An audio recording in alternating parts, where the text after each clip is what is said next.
Hey guys, welcome Musky Road Rules podcast and Patreon.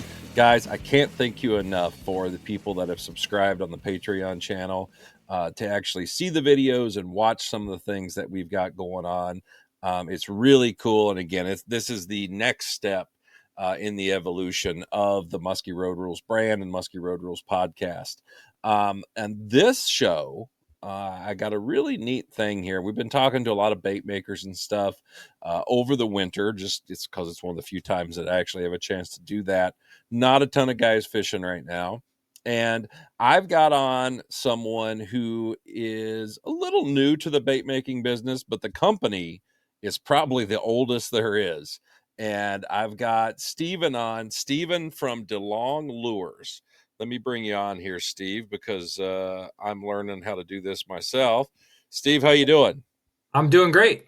Well, that's good. So, how long have you owned DeLong Lures? About 4 years now. About 4 years. Okay. And I've worked a lot with DeLong before you came along with Ed and Dave. And I tell you, DeLong, the history of the bait, is it the oldest plastic lure company? Yeah, actually, David DeLong invented the rubber worm for fishing back in 1946. Okay. He was neighbors with Nick Cream. People know cream worms too. They were neighbors right down the road from where I live right now. I didn't know that when I bought the company. When we went and met Ed, he explained all of it to us. He showed us, the original prototypes, all of the old catalogs and everything, the all of the original patent papers and all that. He actually got denied for a patent for the original rubber worm because the patent office told him he couldn't patent God's creation. So Oh, he should have made a fortune that he didn't get to make. So yeah, we used them when we were kids, and so we went looking. We just went looking for baits, and Ed actually told us, "Hey, I'm kind of old, retired, and done with it. Whoever buys the company gets all the baits." And one thing led to another, and next thing you know, we have this whole business. And now 4 years later, it's going strong. well, that's cool. Now I know with DeLong, I mean, I remember going into the shop there at Ed's place, and my God, the amount of molds that he had in there. I mean, there were molds stacked to the ceiling of of everything. I mean, hell, they had molds of tadpoles, molds of dragonflies, molds of crickets. I mean, you name it. There there was a rubber mold, or these were metal molds, but there was a mold in there for that critter. I don't know what the patent is on a cricket, but I'm assuming that he tried for it. Um, Yes. but it's just amazing to me. And so these 19, what did you say? 1940, 6. 1946. That is amazing. So I knew they were probably the oldest. And then the cream worm, I've heard of those. And the other thing that DeLong is known for and always been is the pre-rig stuff. The worms and everything are all pre-rigged. You just take them out, tie them on, and fish them. And also the weedlessness. They have a lot of weedless stuff that I find pretty unique. How do you like being in the bait business? For me, it's really fun because we have the social media side. Our social media business, we reach 2 to 300 million people a month on Facebook through hunting, fishing, and outdoors. So we're able to basically just go out fishing all day, and then I use that to sell the lures online, and we get to make content while we're actually fishing, and Mm-hmm. then just make baits all day and fish all day, and that's like my life now. So I get to hunt, fish, and make money doing it. It's kind of honestly kind of the dream that it all worked out so well for us. Oh, nice. Well, there you go. So with the lures, I know talking to you at the shows and stuff, they had, when the musky side of it, you had the killer eel, which has been around the longest. Do you know when that one was made originally? So David DeLong made the molds back in like he tried to introduce them like in the 60s or 70s. It's not exactly sure. I got a catalog from the 70s where he had it in there. But he made them for ocean fishing. And even Hmm. the giant witch as well. He made that bait for ocean fishing because he, like you said, he made something. Actually, him and his wife used to walk up and down the river just looking for bugs or anything that looked like a fish would eat it. Yep. And he actually made he saw some small eels. He made that. He tried to make it bigger for ocean fishing, but it never really took off until Ed bought the business. And then in the 90s, he was like, oh, because he knew a lot about muskie fishing, Hmm. and so he was like, wait, I could catch muskie with this, and that's how DeLong got into the muskie market, was through Ed and Dave back in the '90s.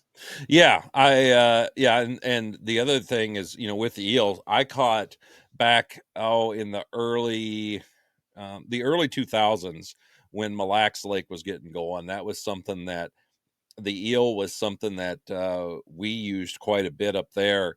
I've gotten fish up to 52, 53 inches on the eels. And I remember the first fish I ever caught on an eel was on Mille Lacs, and it was a bright orange one with a black I don't know if I'm say vein or whatever that is that runs down its back. Um, and I was fishing with a client of mine, and the eels used to only have one hook. They only had one main hook up in the head, and this fish just absolutely uh, just annihilated the goddamn thing, and missed it the first time, come flying out of the water, and the second time actually hit it. And we noticed what was happening is the back ends of the baits were getting bit off, and so me and Jason Hammernick were talking to Ed and said, "Hey, is there any way you can put a little hook back here?" um, and we were talking, and he was pretty receptive to what we were saying. And then he put that little, it's probably I don't know, what is that, a 3/0 or It's a something? 5/0 now. I use a 5/0. I made it Uh, a little bit bigger. It used to be a 3/0. Now it's a 5/0. okay, a 5/0 back there, and it's just a little hook. But I'm telling you, a lot of those fish that we caught were on that little bitty hook. Actually, with the eel, that was the 2008 championship for the PMTT. At the time, it was the biggest fish ever caught in the PMTT. There's been bigger caught since. I got a 54 incher on an eel that ended up winning the tournament for us that year, the championship that year. Just for me, they've been great baits in ultra shallow water, especially like sand and stuff. When fish are just working them really really fast, and when fish are super fired up, and you can't get them to maybe eat a bucktail, they're following that stuff in, pitching eels back in there were always such a good pattern for us. So and the other thing is, how you guys make these things is totally different than anything I've ever freaking seen with soft Yeah. plastics. I've never seen anything like this. And later on we came up and started working on the flying witch, and then that was something that you've taken on to another level now again. And then at the shows the last couple of years, you've got the bucktails. Yes. So we actually, that came from a bass bait. It's our squirm. It's this little like octopus looking thing. And a guy, he's actually local to here. He fishes. He's a guide out on West Branch. Hmm. Aaron Pratt. He actually saw him because he came down to our shop and goes, "Hey, would you mind making some bucktails out of these?" I'm like, "I don't know. He knows way more than I do. He's way more knowledgeable than me." And he's Sure. like, "Hey," so we went to his house, and I just took a bunch of different like bodies for those baits, and he actually took and built the bucktails in his shop that day. And so we were there all morning building them, picking blades, picking all that stuff, because the rubber bodies, like, kind of, they almost have like a bigger profile on them, so it gives the fish a little different look. And that day we were talking about making them, but I wasn't sure. Like, okay, I want to make sure this works. And we ended up boating 13 fish that day, which was his best day ever. I mean, they just kept hitting these baits like crazy. And like, I can't catch that many fish on my own. I'm not that good. I was lucky that I was with him, but he designed it for us. And that's how the whole bait came to be, was just him saying, "Hey, let's just try this. Like, I bet you this would work." And that's Yeah, the let me whole bring up thing. here's the a shot in the shop here Yeah. of you actually making these, and in the molds here. What was that you were spraying on there? Because that looked like hairspray. It's actually it's just silicone, but you have to spray it on there because it's so sticky and stuff, and you can see there's those pins in there. In order to get them to come off so that you can build the bucktails with them, you got to spray a ton of silicone on there so that it peels off. But yeah, you can see me making. We actually use, when we make these, three different even types of plastic. I don't even use the same type of plastic for each thing. You got to use 3 different types of plastic to make these. There's different durometers, different everything, so that they like stick out, so that they cook right, so that they hold up. That's Mhm. people's question a lot of times. Like, hey, are these things just going to get bit right in half? And they actually don't, because, like you said, we make them different than anybody else. So they're actually more durable than your normal, like, just like your normal bait plastic. Mhm. It's more durable than that, and it's thicker and stiffer, so it holds a bigger profile when you're pulling them through the water. Now, do they smell like licorice, or do you have to put that in there? So we put that in there. I have like 50 pounds of anise oil in my shop all the time. So Oh, every time I come home, when I'm mixing plastic, I come home smelling like a strip club. I am covered in glitter shoot. and smell like licorice. So, uh, Smell like that is not the kind of stripper I do not want licorice stripper. I want well, green don't come, apple don't or come to Ohio. oh, that's that's the favorite brand there, huh? I So guess so. now you're putting now you're putting some blades on here. Yes. So you're doing the 2 Indiana blades, the Yeah, on number that one. 7s. Yeah, on the other one we use the wide willows on the other one, because we actually have 3 sizes Yeah, I now. was gonna We say have a you have a smaller 3rd one. one. Yeah, we don't even have that one on our website yet. We kind of made it because so many pike guys buy our eels, and bass guys buy the eels now too, because baits just keep getting bigger and bigger. You know that. Mhm. So guys were looking for bigger bass baits, and we're like, well, we can get like a small musky bait or like a giant bass bait, and people will buy them for both. So we made a 3rd size. But yeah, that one right there is the medium size that we're making, the Berserker, and then we have a bigger one called the Barbarian that Okay. uses the wide willows. All I right. like the bigger one, but that's just me. I like the bigger bait. I talk to too many guys from Minnesota that are like, bigger baits catch bigger fish. So Yeah, there you go. Now, the when you're putting those bodies on there, so I'm gonna back this up just a little bit. mhm. When you're putting uh so you're okay, now you're putting the beads on, so let's just like a normal spinner Yeah, with beads and I think it's a lower body spacer there, isn't it? yeah, Yeah. yep. Then is there anything inserted into that squid type body that when you put it on there, anything, or is that just the body? No, we have to put in a little piece of plastic in there, so it actually spins on there as well, um, Okay, to get it to stay on there.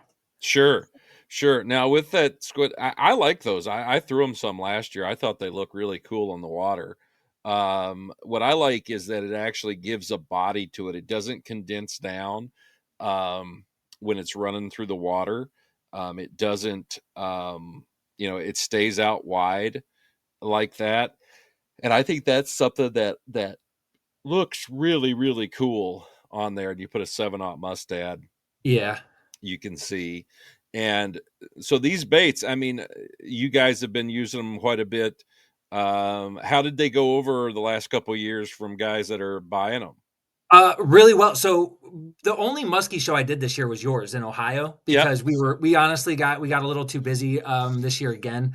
But that show, because we're in Ohio, more guys throw them in Ohio than anywhere else. But we have guys coming down to the shop all the time, and the one guy at the show, I think he bought like 8 or 9 of them, because he caught a bunch of fish on them, and he sent us the pictures and everything. Yeah, you can see it in the water there how it looks like different.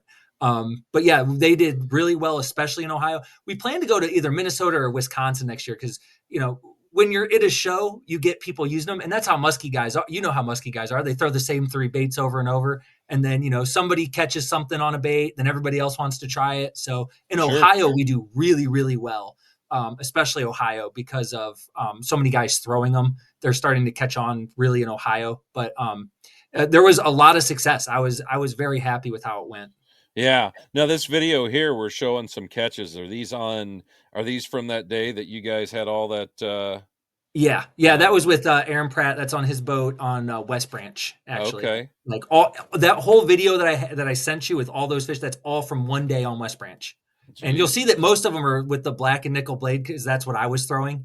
Um, because that's what was working best for me out there, until it got like right before dark, and then he told me to put on gold blades, And I was like, dude, I'm not switching my bait. Like I boated 4 fish by this point. We weren't Uh-huh. catching anything anymore. As soon as we switched to gold blades, it like kind of blew me away because I'm like more of your average guy, like for musky fishing. I Mhm. know how to do it, but I don't have as much figured out as a lot of the guys I listen to on this podcast. And as soon as he said, hey, switch to gold blades when it starts getting dark, fired up again. We boated 4 more fish in the next hour and a half. Oh, So it no shit. was, yeah, it was like, I was like that little change. Muskie they're an interesting fish to go after. Oh, they're assholes. Yeah, That's yes, they are. that's pretty much how I look at it. And the one thing that's unique about these baits, or actually I should say that that little squid dude that you put, I'm sorry, I don't know what, is, looking at a picture of it here, is I'm gonna pause it right here quick. And they're just they stand out on the lure. Also, it looks like if you wanted to maybe even put some flash on there, it would actually help that flash stand out a little bit too. Um, I think it actually to me it creates a bigger body behind the blades than a traditional hair or flashaboo. Yeah, yeah. I mean, is what I'm seeing, and I mean you can just definitely see it there behind the bait. There's a lot of stuff happening there. It just looks so thick back there. It just looks like a Yep. big, thicker bait. Yeah, It definitely does, and there's the barbarian, and you said that's with the wide willows? yeah. Okay. Um, Now, have you noticed that any one of them has been better for you guys than the other? We get honestly not specifically. I would say I caught more on the barbarian personally, but I also throw it more. So that's kind of how it goes. I'd say more people buy the berserkers, and so we kind of get more pictures and people telling us they catch more on there. But that's because more people are buying them. I wouldn't know for sure which one catches more, but it's a preference thing, I think. Sure. No, I get it. Now, with all these baits, let's go here to the eel here. And again, a lot of smoke. I'm assuming that's a Yeah. lot of silicone. Yep. Um, what makes these totally unique in my opinion, not just the eels but all the stuff that you guys make, is the fact that this plastic is baked. Mhm. Yeah, And so we bake it for quite a while, and there's like I said, 3 different durometers of plastic in each one of these baits. So what, they're okay, you each gotta spot. you gotta you gotta what is durometer? Basically the thickness, like how hard is it? So there's different like how hard is it once it's made? You can see Okay. there like the wings and then the fins and then the body. They're all different. They're harder. So the back fin and then those wings are made of hard plastic. Yes.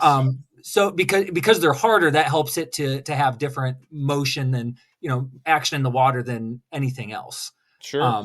That's kind of the like you said the unique thing about them. Yeah. No, I totally get that. um that they definitely are. So when you're mixing them like this, do they ever bleed into each other very much? No, yeah, well, yes and no. They can. You got to be when we first started making them, they were tough to do. But yeah, the because we use different types of plastic, that's what keeps it from bleeding. That's why we have to use now in the body of the lure. You can see like that's a perch color we're making right there, Yeah. and so the chartreuse will slightly bleed into that belly white because we get that color of a belly of a fish. And that right there will bleed in a little bit, but it actually looks really good. No, yeah, Um, yeah. the it coming through that chartreuse coming through a little bit. So that's kind of intentional with that one. Sure. So So, like, now when do you put the hooks in? You'll see that here in a second in this video where I'm actually because these videos went viral just right before your show. Okay. You'll see me put them in next before we bake it. I have whole pins and everything that I put in to set the hooks, but that's what I'm getting ready to do right now. And you can see there's 150-pound braided Kevlar that we use because that was like you said at the beginning. You don't want this bait to get bit in half. I used when we first switched to using this braided Kevlar, I wasn't sure like how it would work. So we sent them down to Florida with Lee. I forget his last name. It's Lee and Robbie. Lee Talkin, yes. Yes, Talcon. Yes, thank you. He caught barracuda on him without the line breaking, and we haven't had any problems with it. So That was the one thing. It gives it a little more action than how Ed made it because the line that we're using is a little different. But it holds up really, really well. Nice. Now, how long did you have to bake that for? That one's 9 minutes. Okay. That one. Yeah. And So how hot is the oven?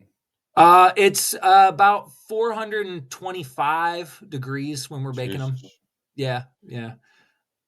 And then you can see me taking it all apart right here, and just pulling it out to see what the final product looks like. And you'll notice that there isn't any bleeding really into the different parts of it, and that's because of the different thicknesses and durometers of the plastic. So And and the reason it's coming out so well is the silicone. yes, yeah, the silicone. You got to kind of put silicone on it. Now, this part of the video is probably the most interesting thing because I was selling these eels, and I, we would put them online because, like we said, we have a social media business. But once I added eyes onto them, I sold probably 5 times as many because, like, to run a successful bait company, I'm gonna say the quiet part out loud. You got to catch fishermen, and then you got to catch fish Hmm. because if you don't do both, you're not gonna have a business. And the eyes catch fishermen, and I don't know. You're the expert. You tell me if they're going to help catch fish or not. Maybe they do. I don't know, I don't but care. I know they catch fishermen. The eyeballs catch fishermen. The action of the bait catches the fish. That's my opinion. Nice. Well, that's a pretty. I didn't realize that bait was going to come out that color. What is that on the back there? Is that like an olive color? Yeah, so it's actually a green pumpkin on the base, and then there's a chartreuse in the middle, and it's the orange fins. But how the belly white is on there as well, and how it kind of comes together. That's why it kind of looks like that olive color because of all Sure. three colors together. Because they do kind of. This is the one bait that actually does bleed into itself a little bit, Okay. because the chartreuse with the white. So, like, you're putting black on that as well on the fins. Yeah, so with that, I actually, if you watch the video all the way through, you'll notice that I actually peel that off because I with the perch I use orange fins, and so there, see how it switched? I got to Oh, re-put it on because I put the wrong color fins on it, so I had to redo it. oh, Um, okay. yeah, So that was there we go. Yeah, I was wondering because when you were the second, I seen you put the other color on there, and which I'm assuming is the orange. yeah. And so on these eels like this, what is your best seller, your best color? Perch sells the most. Definitely Perch sells the most, but I would say the one that, man, the one that gets, I always look at, when I'm selling baits, I always look at like which one gets reordered the most. Hmm. And that is our coleslaw color. It's white, orange, and chartreuse. It's got like orange stripes on it. It's got orange fins, and then it's got like a white and then a chartreuse belly. Okay. That was a color that I got that color from Aaron Pratt. He made it for me. He was like, "Hey, make it like this," and I thought it looked stupid, but that's the one that gets reordered the most, so it must work the best. That's how I judge my bait colors. Yeah, no, I get it. And putting the hooks in it, that's kind of neat how you've got the little wires there that the hooks rest on Yeah. when you're putting the rigs in. Um and why are you using the silver hooks? Because we sell so many of those to ocean guys. Like so many guys catch barracuda on those. So we had I have guys all the time call me up. I have rigs sitting at my shop that don't have the silver ones that have the bronze hooks on them. I have those rigs sitting there Mhm. because guys, it's just we sell so many to the ocean fishing guys that it and a lot of pike guys use them too. But we decide to go with those. And when people call me up, I put whatever rig they want in it. Sure. No, I get it. And we're watching you peel it out here again. It's pretty how long do you got to let it cool before you can handle it? Um, Normally about 20 minutes because that's a thick mold. So it takes about 20 minutes to cool down. And Yeah. then we let it sit for at least a day to set up properly. Okay. So you let it sit all night and then Yeah. you take the bait out? Yep. Or well, we'll put it on. We have these big bread racks that we put them on overnight and before we package them. Oh, okay. And then do you just let them hang? Yeah. Yep. Okay. And then I'm assuming that when you put those eyes on there, you're talking about that. That's just some clear silicone you're putting over top of them. Yep. It's just clear silicone right over top to hold the eyes on. All right. And that and that's how the sausage is made. Yeah, yeah, with those eels it is. Yeah. Well, that's cool. Let's look at the witch here. This is one that I always found unique. Now, this is a lot bigger bait. Yes. Yeah. And we actually switched this one. We made a change to this one, the back hook, because nobody really cared about the back hook. They're like, I could do without. I don't really care. So I actually use hitchhiker screws on the very back because I know how much guys like to mess with their baits. And I saw a bunch of people like burning tails onto the very back of it. And in fact, that's how I had the most success with it too. So I just took that back hook off. You still got two, I think there's 7/0 treble hooks on it, and then you have that back hook that you see on there now in the video. I actually don't even have that on there anymore. And so you can cut the tail off and screw on a twister tail, and use them like that because I figured, and honestly, I think they look cooler when they're moving and it keeps them more straight too, when you're pulling it through the water with the screwing a tail on. I use like a small grub tail when I do it, but I've seen guys use like those big whale tails and put them on the back of it. So it's kind of it depends where you're at. Sure. Now here it looks like you're placing the hooks on, or the hook, not the actual hook itself, but the where The your rig. connections, yeah, your rig Yeah. connections. Now, and I'm assuming you're going to cover these up with more plastic. Yeah, so you can see we put weight in the head because when Ed made them before, he didn't have any weight in them, and he didn't even use treble hooks at all. Uh-huh. So, but the fishing industry changes, and so we after we bought the business, we switched to a new type of rig where we can put treble hooks on there, and yeah, we cover all that up.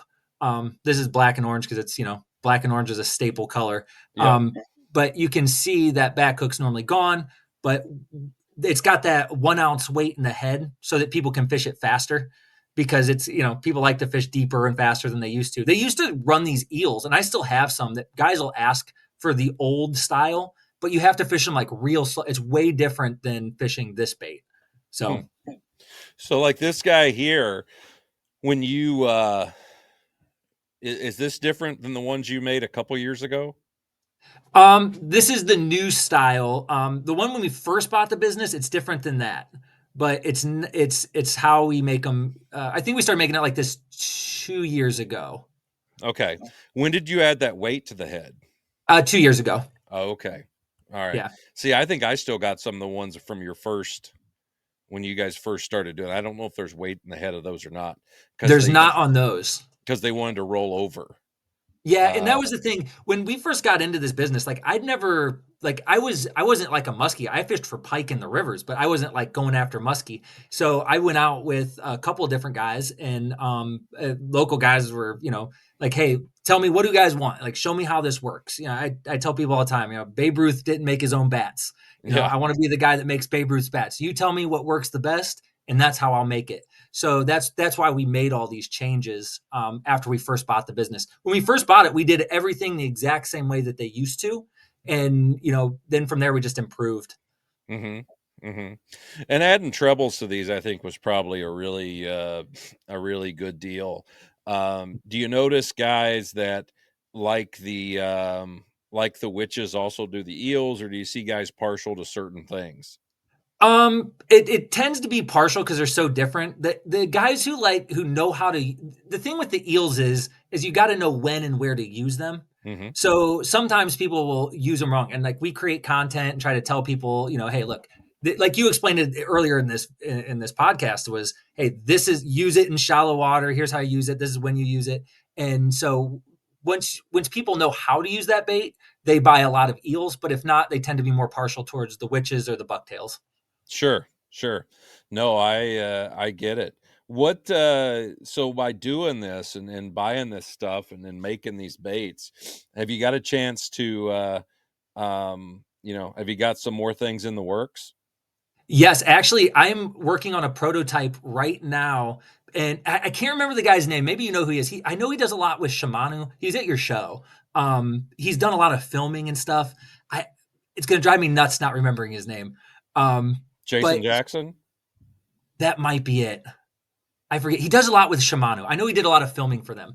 2 years ago, he came up to me and said, "Hey," because we have a 5.5 inch tadpole, Hmm. that used to be for muskie, but now like bass guys buy it. And so he goes, "Hey, if you had this just way bigger with a tail and some weight on it," he's like, "Dude, this would be a great bait." So I've thought about that ever since. And we actually have a prototype that I'm working on right now. It's I got the body made, but we're working on how the tail's gonna work because I actually changed a 3-inch tadpole that we make now has a tail on it, and so the head cranks back and forth like a crankbait, and then the tail flutters behind it. But in order to do that, you have to weight it just right, and it's going to have like a big double hook on it. So we're in the process of doing that. I want to have it available for next year. In fact, I might by April have the first prototypes done that we're going to have to start testing. But you're going to have to get the weights right to make sure that because if it swims just right, it's really really cool in the water. What Like our kind of 3 inch, tail? almost like a twister tail kind of thing. It's just depends how big can we make it and still swim right. So we're gonna start off kind of small and then try to get it bigger till we figure it out. Okay. Well, that sounds neat. When you're doing that, when you're doing the making and the mold, are you guys building your own molds, or are you having those CNC'd? Yeah, I know a guy who's an engineer, and so he has like the CAD programs, and basically I tell him what he wants, and he draws it up on the computer with me, and then we carve it out of some aluminum, and we get like a rough draft first, Hmm. and it's I call them Frankenbaits at first. They're just like they don't look good, but you have the concept, and you just start there and make it better over the summer, hopefully. Yeah. No, no, no. I totally get that. I love it. So what is being a bait maker? What's your favorite one to make? I mean, are you you know, Ooh. I mean, it doesn't even have to be the musky baits. Favorite bait to make? Um, Man, it might be the musky baits because they're so big that when you're done with it, like it's just fun to pull them out of the molds when they're that big. The flying witches, maybe, or the eels are probably the two funnest to make. I would say the bucktails because I like using the bucktails, but you like all the bending and stuff kind of hurt your hand. I'd say the eels or the flying witches are the two that I personally enjoy making the most. Sure. What's the on your all's stuff? I mean, you guys make a ton of ice fishing stuff, don't you? Yeah, we have everything from like little bug baits like ants and spiders and stuff. Like we have a whole kids pack actually that we make that has like tiny little bug baits and worms and tadpoles. And so we make a little bit of everything from that all the way up to the 16-inch giant witch. So we have, from panfish, bass, muskie, pike, everything. We have something for every type of fish. Yeah, we have a very big product line. And like you said earlier, there's so many molds with this business. Mm. We had over 10,000 molds. I got molds on our Facebook, where actually you see all these videos we've been putting out of us making baits. I'm actually probably releasing one tomorrow. It's all I have is a prototype of it. It's a worm with a hard plastic fin. I've never seen anything like it, but I can't sell it because I only have one mold. So we got a bunch of different stuff that I don't even sell. Yeah. So Oh, I remember, like I said, I remember going in there with Ed, and I mean, shit, they were floor to ceiling, yeah, these molds, yep. and these were all molds from like original ones, like they handmade stuff from like the 50s. Yeah, yeah. A lot of them are from the 50s and 60s. I mean, the original ones I have the original prototypes that he made. Like, I have all of that at my shop, and I have, like I said, over 10,000 molds. So we get to have the cool thing about that business is that we get to have fun and just like make stuff that like I don't even sell, but I can use. And some of it works really well. We just don't have time to make them and market them and stuff. But anybody that like comes down to our shop, like, and here's something I don't know how many people are that listen to this in Ohio. I'm assuming quite a few. We like I let kids come down and make their own baits and stuff like that. And whenever I do that, there's always like a parent that's with them because I let a kid make his own bait and catch a fish with it. It's kind of cool. Uh-huh. But the parents always like step in and like, oh no, do it like that because they it's so much fun to make them. Oh no, I definitely agree. I think that's a great thing. I mean, and lures and all this stuff can be so much fun to play with. What's the biggest fish you know of caught on your stuff? I biggest one caught. I know there was a 54 caught in Minnesota that we got sent to us. When we first changed the witches, I know Kirby Budrow caught a 52 his first time out with it. Um, eh, the I know there was the biggest one in Ohio was 48, I think. Okay. Was that Ohio, on 50s are rare. That was on the bucktail. Okay. That one was on the bucktail. Yeah. All Um, right. so I would say The 54, I think, is the biggest I know of. okay. And that was a whip. Your Minnesota guys, they seem to like the witches. Yeah, yeah, and that's, I mean, those things are because we didn't go up to the Minnesota show when we got the bucktails yet. So, like, I might go to Minnesota next year. I want Oh, to. yeah. Minnesota's a fun show, but it's such a long drive because I'm in Ohio, so it's like Oh, what, I 14 know. hours, I think.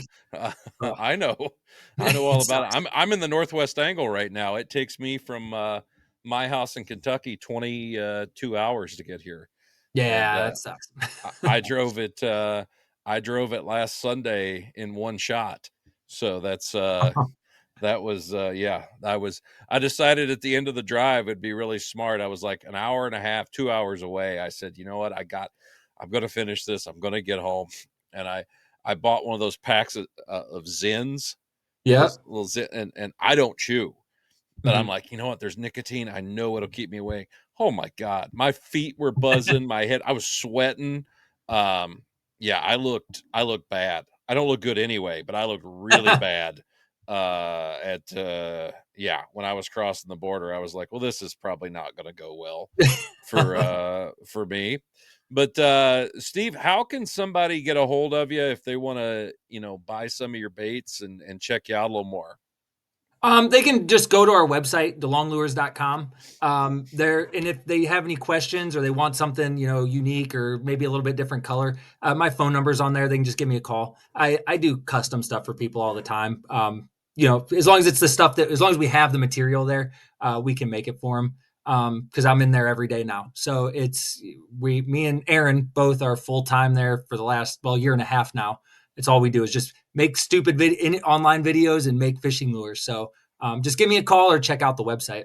Okay, that's cool. And then your social media stuff with the Facebook for this, what would they look for? Just look for Delong Lures, and they can see all the cool because I know that the videos you have playing here, some of those are on the website, some of those are on Facebook, some of them aren't. But yeah, they can check them out on Facebook. There's a lot of cool stuff that we post on there. We our Delong page is reaching about anywhere from 30 to 50 million a month now, so it's getting bigger and bigger. All right. Well, good deal, Aaron. Well, I tell you what, I do appreciate you coming on here with me, sharing the stuff. We finally got the video camera to work, Yep. which is which is very good. I've been struggling with it myself. And guys, too, if you're looking, we're getting ready to do some fishing down in Cave Run right now. If you're looking for a spring trick or something, hit me up. You can go to battleofthebeast.com, check that out. I'll be putting up some pictures and videos of fish we've been catching here very, very soon. And Steve, I'm going to again say thank you for coming on and just hold up a second here when I end the recording. Okay.